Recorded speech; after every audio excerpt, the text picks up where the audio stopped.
Welcome to the CE 420 stream. Take a seat because it's about to get wet up in here. We're about to be talking about the different ways to water. But first, I just want to acknowledge that I am extremely thankful for 2024 technology. I was just able to not only go live to potentially thousands of people, but I was also able to use my phone to turn the TV's volume down from the other room, and I didn't even have to get up. That shit, absolutely fire. All right? If a caveman knew that we were going to be in these times, holy shit. I think its mind would explode. I think that would actually kill it, if I'm being 100% honest. But we're going to get into watering cannabis, or watering plants, and the different methods to do so.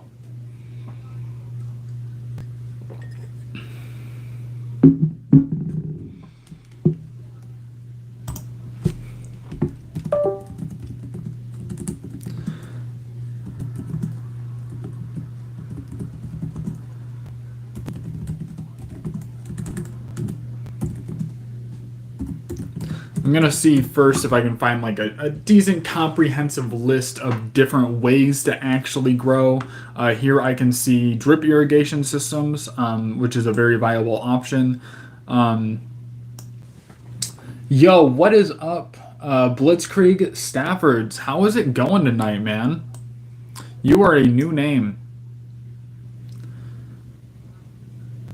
Yeah, I'm just seeing a lot of water irrigation systems, which are something we can go into real quick, but we can also talk about blue mats. I know that there are content creators like Mr. Grow It who'd use the AC Infinity Grow Mat, or Blue Mats, I believe is the brand that they go through. Uh, Chillin' my dude, about to hit a dab, and saw you went live for the first time. That is extremely hype typing, or extremely hype timing. Glad to have you here. I hope you enjoy the stream.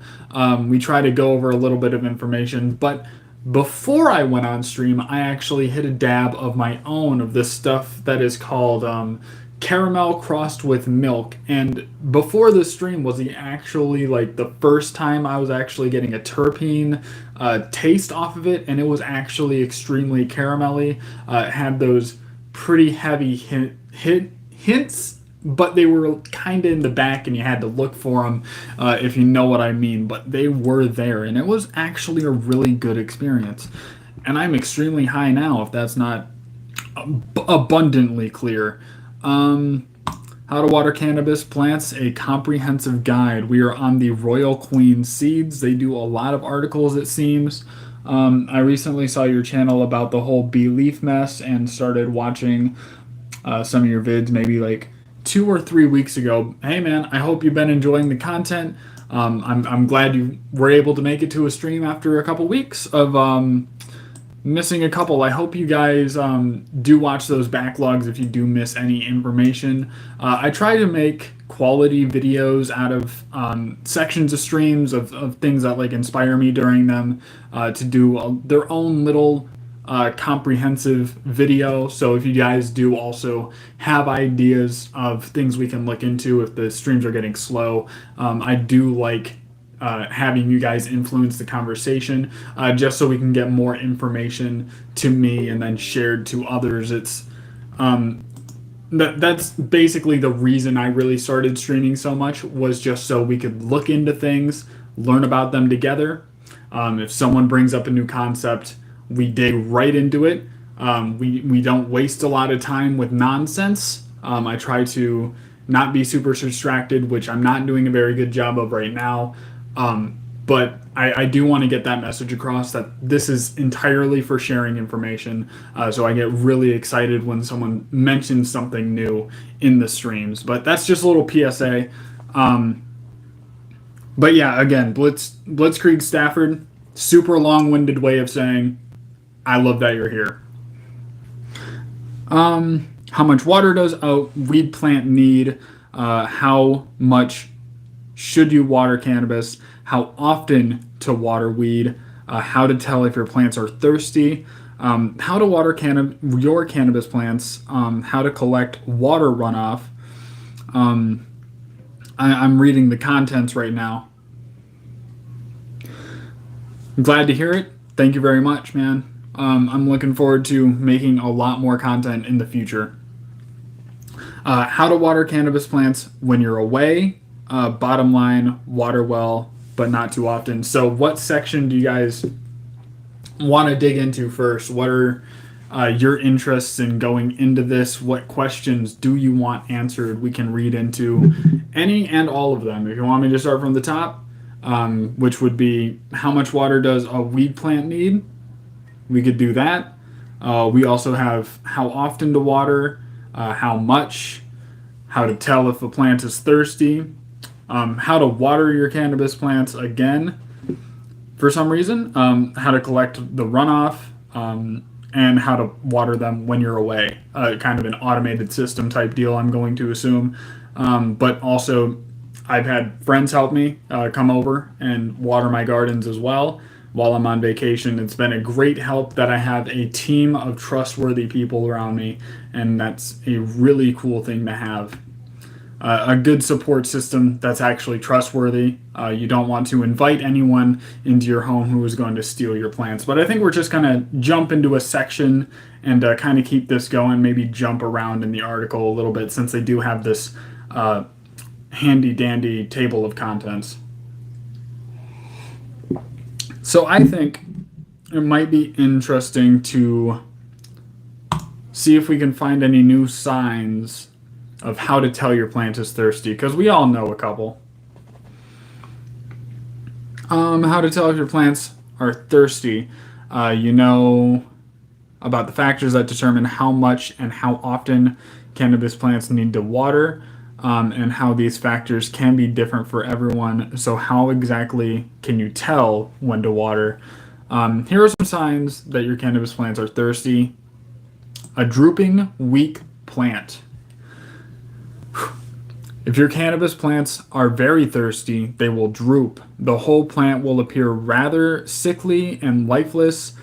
So it's difficult to overlook this sign. I do see actually, you would be surprised how many plants you see on diagnosis sites or advice forums where the plant is super drooped over. They think they completely killed it, but there's still a lot of life left in it, and they literally just need to water the plant.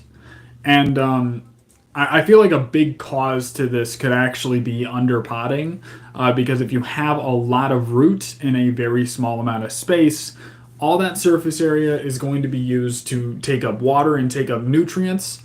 It is very important to have your plants in a big enough pot to where they're not going to drink too often, to the point where you can't control what you're doing at that point. And personally, if anyone needs to have a quick go over of pot size and root relativity, I'll kind of go over my principle here.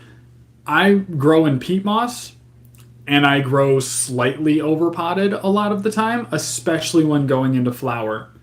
And that's extremely important because you can't transplant after you flip to flower, so always keep that in mind. But if you're starting in your finished pot, you also have to understand how roots grow and how to know when it's getting to a point where you need to upgrade the pot. And I usually like to keep my waterings in between 3 and like 5 days. Because if it's going over 5 days, it means the plant is either drinking way too slow, which can happen towards the end of its life cycle, or if you overwater in too big of a pot. Those are very common things that happen.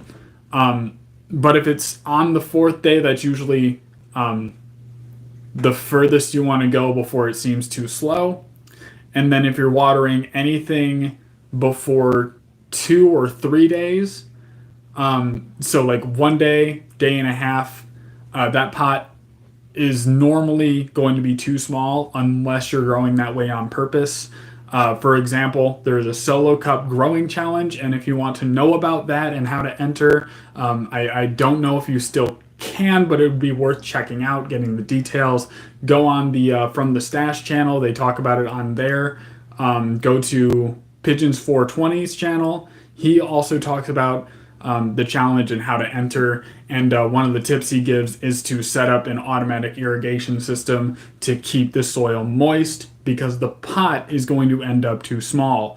Pretty much no matter what you do, you could start it on 12 on 12, and that root zone is going to be growing for at least like 12, 13, 14 weeks maybe. And in that span of time, even if you're just growing out a vegging plant, that root zone is going to be way too big in proportion to that solo cup. Therefore, you constantly have to have water going into it because it's constantly taking up more than the pot can actually hold. And I hope that's a good conclusion because I don't know where to go from that sentence.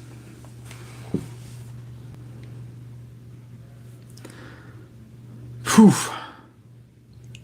One catch here, though, is that thirsty plants can look very similar to those that are drooping because of overwatering. The difference here is that the leaves of overwatered plants are usually dark green and form a claw where they curl down and bend downwards rather, so the whole plant takes on a heavy, waterlogged appearance. If you're somewhat experienced, you should be able to tell the conditions apart. It's pretty simple. It's a very easy thing. Basically, drooping straight down, underwatered, and if it's curling back up on itself and it's darker than normal, then it's overwatered. Because another thing is, if the plant is underwatered, it's probably going to start losing a little bit of its color. It's going to be a lighter color. So it's going to be a drastic difference in the coloration when it comes to under versus over, and even towards normal, depending on how your plant looks when it's healthy. It should be obvious if the drooping over underwatering, if the soil is bone dry, and you know you haven't watered it in quite some time. The sick appearance of your plant is less likely from overwatering, which, yeah, always consult your soil. And also, pHing and everything is going to be pretty important. Not so much for the amount you're watering or frequency, but it can show other signs that something's going awry. The texture of the leaves also feels totally different. When you're underwatered, the leaves droop and feel light in weight like paper. And yes, that is very true because an overwatered plant obviously will have more vigor because it's absorbing.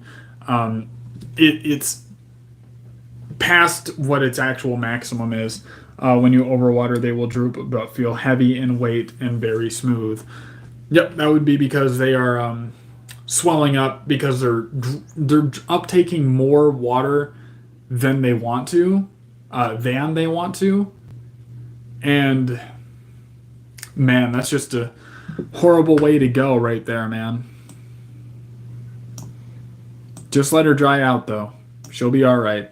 They'll perspirate, get some of that extra water out from the light stress, and then also heat and wind if you got it. Make sure you have some good fans in your grow tent, or outside is usually pretty good about just controlling that kind of stuff. But yeah, always pay attention to your soil, and if you have a mulch layer and you're frequently experiencing overwatering symptoms, maybe think about removing part of it or making it lighter, just to regulate that going down in your pot.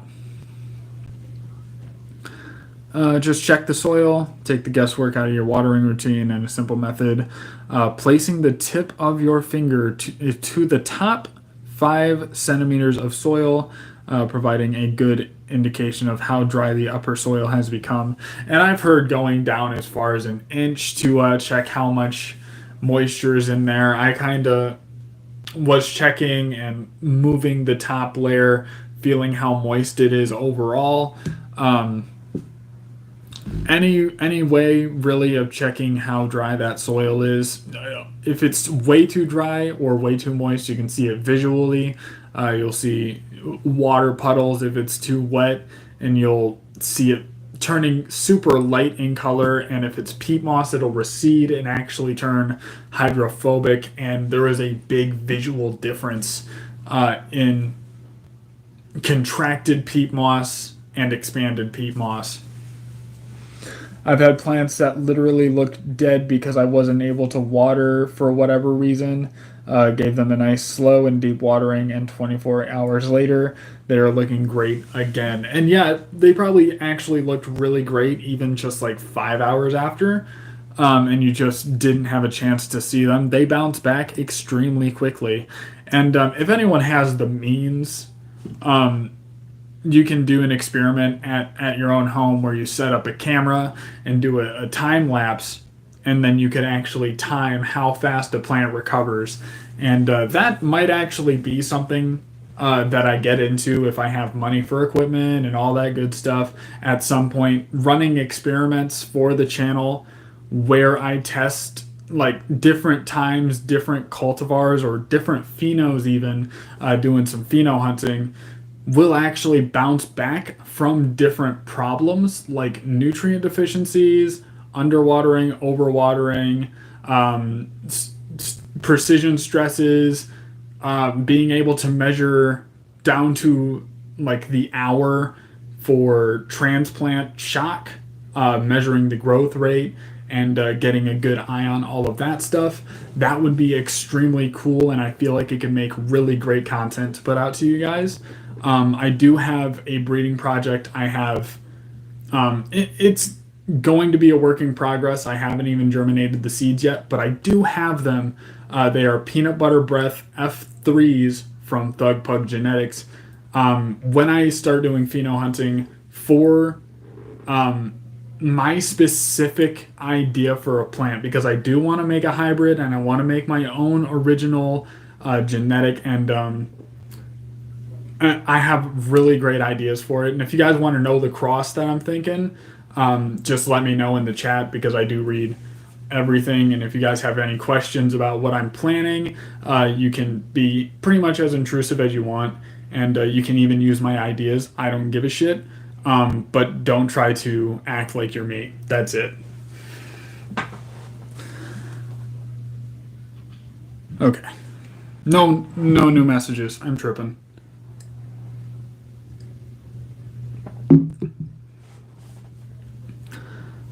Weighing your pots instead will give you a clear picture of how much water remains. You can operate based on general feeling and how your containers feel in your hands.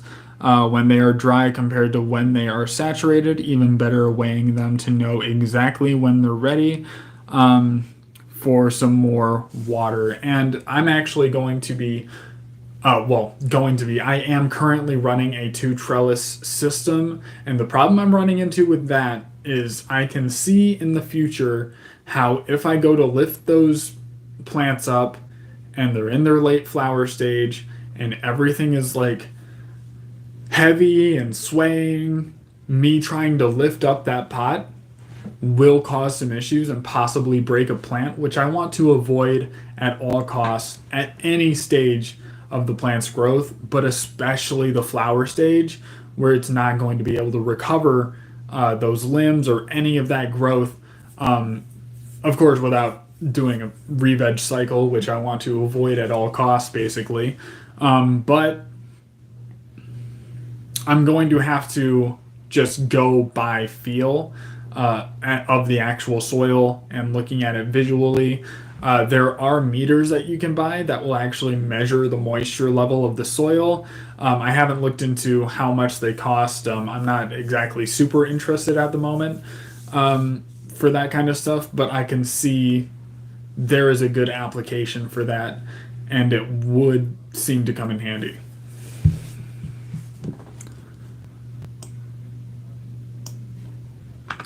How to water your cannabis plants. Here's a simple rule: water less, but water well. Rather than giving your plants a little bit of water often, treat them to a healthy, less frequent soak. But how much water is sufficient? A good soak means watering the medium to 25 to 33 of the percent of the pot capacity. This amount of water will provide the root system with all it needs without causing pooling and potential fungal issues. When watering, aim for the middle of the substrate first. After letting the roots breathe, water the edges of the container too. This approach will encourage the roots to ball. This will encourage the root ball to reach the edge of the pot and also shuttle nutrients sitting in the top of the medium down to the root system below. This method will deliver the correct amount of water without creating pools in the substrate. Excess water creates a humid environment, a perfect breeding ground for fungal pathogens that lead to root rot, which definitely want to avoid that. Don't leave your plants sitting in runoff. I do have mine elevated, along with the containers featuring holes at the bottom of the water to escape from.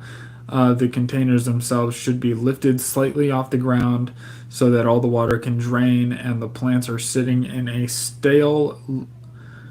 Wow.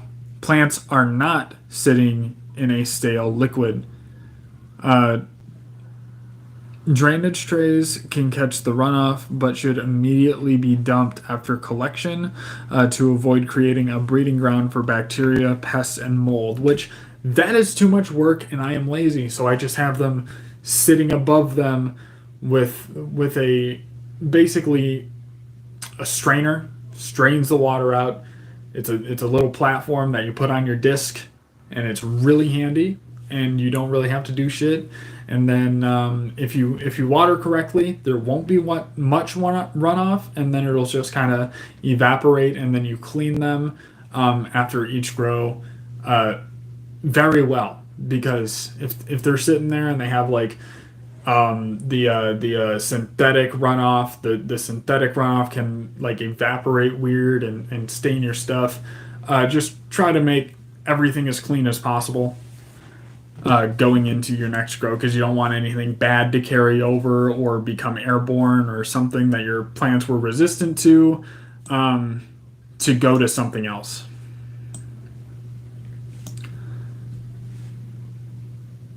The importance of pH when watering plants. If you're growing cannabis organically in soil, you shouldn't need to worry about the pH levels of your water nutrient solution, but the majority of cannabis growers who are using common mineral nutrients and grow weed in soil, cocoa, or hydroponically, the correct pH level of the water is very important. The reason for this is that cannabis plants have limited pH window where they are able to take up nutrients. If the pH level of the water is either too high or too low, the plants are unable to take up the plant's nutrients. If they are present, the phenomenon known as nutrient lockout, when you grow in soil, the pH ranges of your water should be 6.3 and 6. In between 6.3 and 6.8. And I'm getting really bored reading how to water cannabis plants. We're going to actually see some actual systems before I decide to log off here. So let's check out the Blue Mats. Blue Mat watering system.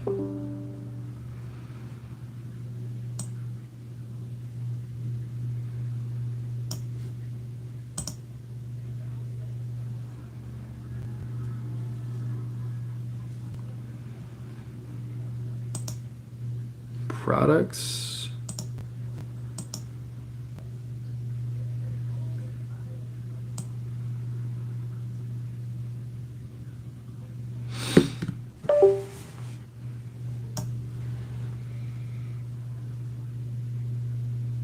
A couple of Mangromies use blue mats and they really like them. I hear they're really good. Like, I only hear good things about them. I've just never used an automatic watering system like a blue mat or a drip system. So it would be kind of interesting to see how they would work and how they would jive with me.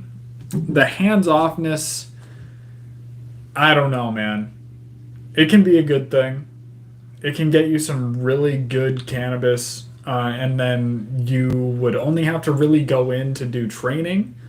I could see that being a really good application. Only having to go in and do training and IPM and things that don't involve keeping your plant alive necessarily, but keeping things away from it that would try to kill it and making it stronger in its structure and just focusing all your garden time on that. You could just multiply how much you're actually getting out of your plants. So yeah, I could see it being a really good system, and I could see it coming in handy. But I do think I would miss the. I don't know. There's something about watering. It's peaceful.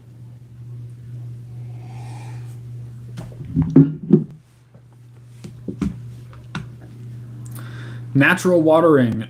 The water is released slowly and in doses. Consequently, plants are always receive tempered water, and healthy and lush growth is the result. That sounds hype. No old water, like it's not sitting around in the grow medium. It's just gonna be there when it needs it. I feel like the camera is super high for me talking to my computer basically. No complex no complex programming, no changing of batteries, no mains connection. So what is it run by? Is it just gravity fed? Simple and flexible. Troph Blue Mat consists of a few components and can be installed without any tools. You can change your system at any time and extend it up to 500 watering points. That's fucking crazy.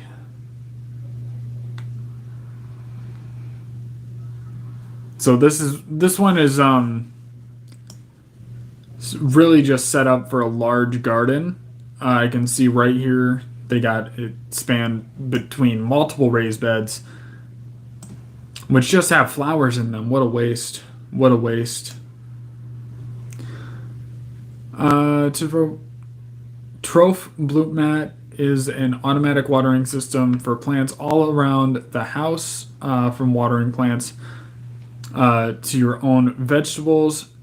The Blue Mat is a needs based system. Watering only occurs when necessary. Needs based and economical with the Blue Mat. Every single plant is individually watered. That's good news for the plants and also reduces water consumption.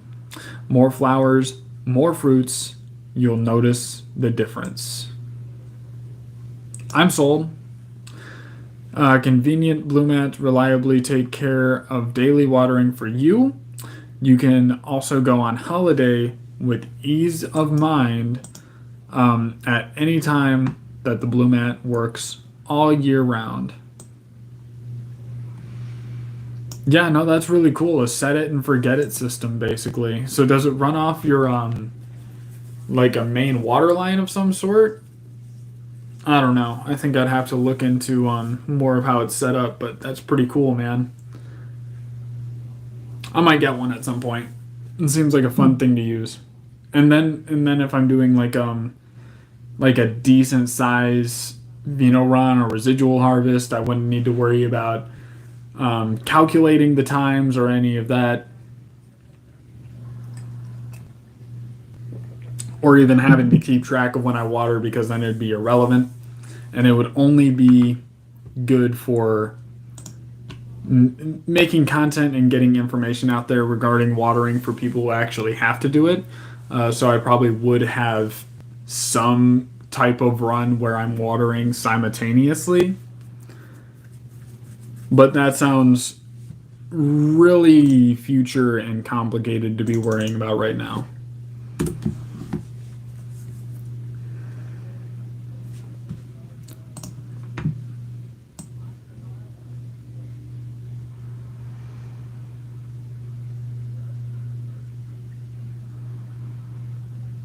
But it looks like pretty much hand watering and irrigation systems like the Blue Mat are like the only ways to water. Does anyone else know any other type of way to water? Does anyone remember what those bulbs that you put in your in your pots and they just drip water down?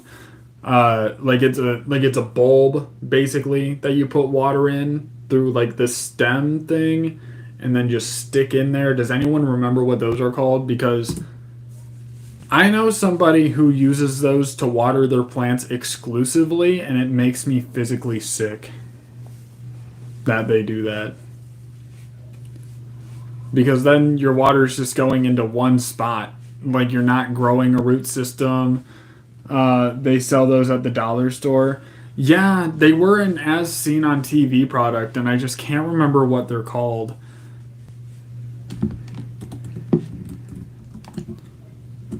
I'll just look up watering bulb.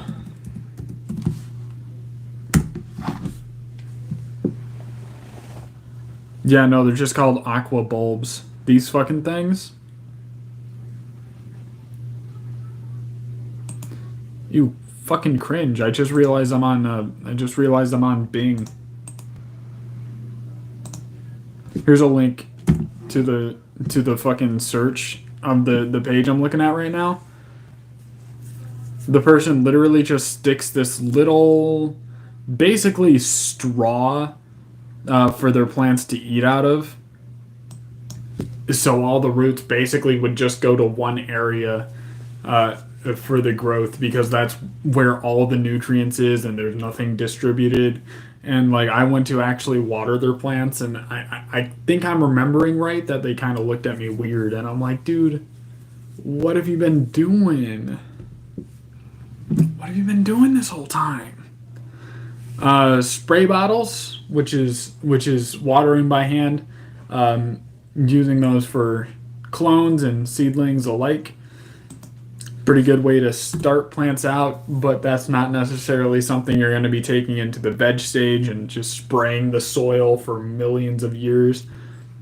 By that point, you get a 1 gallon or a 2 gallon just watering can and you're set.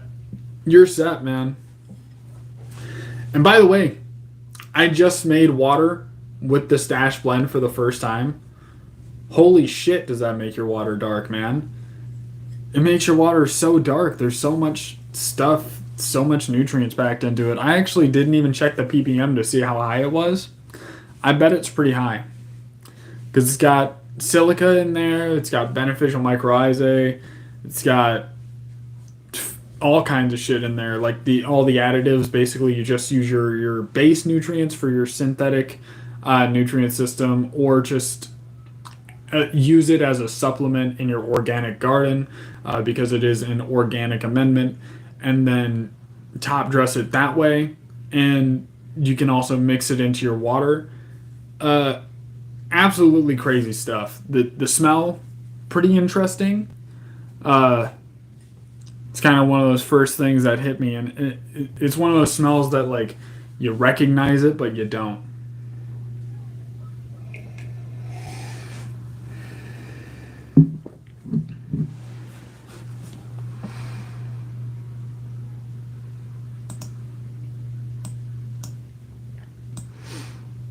And also, since it's a powder, when I was stirring that shit, and I was stirring so hard, and I stirred for so long, and I'm not even sure if it got all the way like dissolved,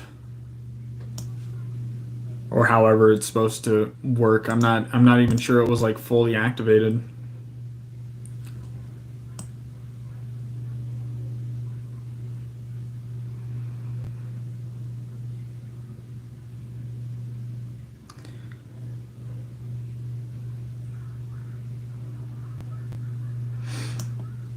Damn, I don't know why I didn't think of this, but I didn't even think to put paper towels under my plants to absorb the runoff and then just throw them away. Um, Giant syringes to remove, which I also didn't think of, and also a wet vacuum, which is normally what I would use, especially when I was growing in a larger grow space. You could just walk up to the plant, suck up that water, dump out the wet vacuum when it was full, and just make it super easy. Keep your garden perfectly clean. Right now, I might actually have to resort to a giant syringe, which I have, but yeah. For the small plants, I could do paper towel all day. For the big plants in my closet, I'm gonna need one of those giant syringes just to get rid of that runoff. Make sure that there's not too much. A do-it-yourself drip system. Here we go. This is the juice. Drip systems are an excellent way to provide a slow, steady supply of water to your plants. Instead of gushing water into your soil every now and then, a drip system supplies a consistent yet teeny quantity of water, tiny, tiny quantity of water that adds up and drains evenly over time. Grab a used water bottle and make a couple holes in the cap using a hammer and a nail. Fill the bottle with water and replace the cap. Dig a hole in your container or garden bed and place the bottle in cap first. This method will keep your plants hydrated for about 5 days. So if you're going on vacation for like a week and you need your plants to be hydrated for like 5 days or seven, like this says 5 days, but if you needed 7 days, I guarantee your plants probably your plants could probably maybe possibly not die after being underwatered for 2 days. Makeshift greenhouse using a simple plastic bag. Growers can create a temporary makeshift greenhouse that recycles the water that the plant releases through their leaves. Place 4 wooden stakes evenly placed in each corner of your container for a support structure, which is a really great tip that I never thought of for some fucking reason. I don't do the most obvious shit. I have to have someone tell me to do them, and then I'm like, oh, unga bunga. Next, water your plant and wow. Water your plant well and place it somewhere out of the direct sunlight. Grab a large clear plastic bag and cover your plant, resting the top over the 4 stakes using a piece of string to loosely bind the opening of the bag to the rim of the container, still allowing air to pass through. The bag works to form condensation and rain the water back down to the soil, creating a continuous cycle. Very great stuff.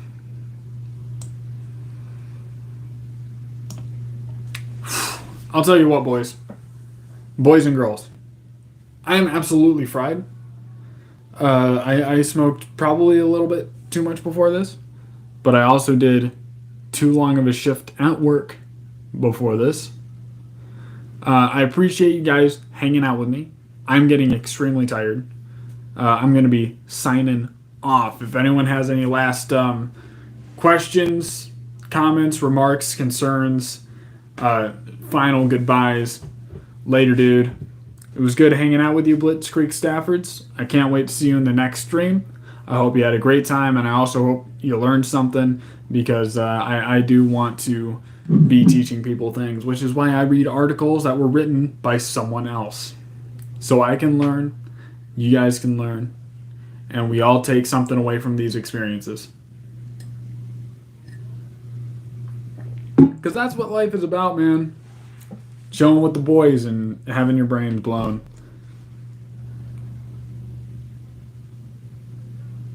Hey, what?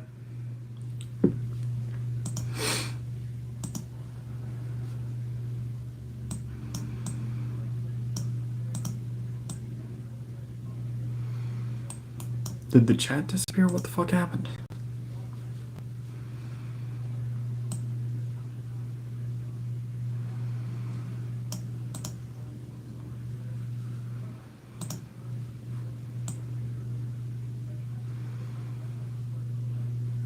Oh god, I've lost the chat.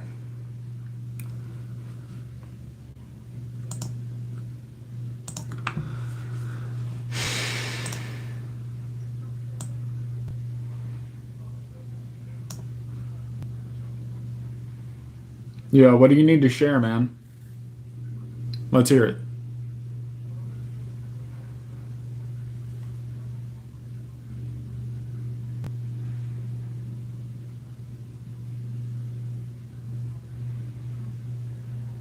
The budlab.ca and come sesh sometime on Discord. I could check that out, man. I don't use Discord a lot, but I could definitely check that out. The budlab.ca shouldn't be too hard to remember, but I will write it down somewhere right after this stream and right off logging off, or right after logging off rather. But hey man, if that's all you gotta share, I have been Cannabis Express 420, and I will see you guys next time. Thank you very much. Peace out, man. Peace out.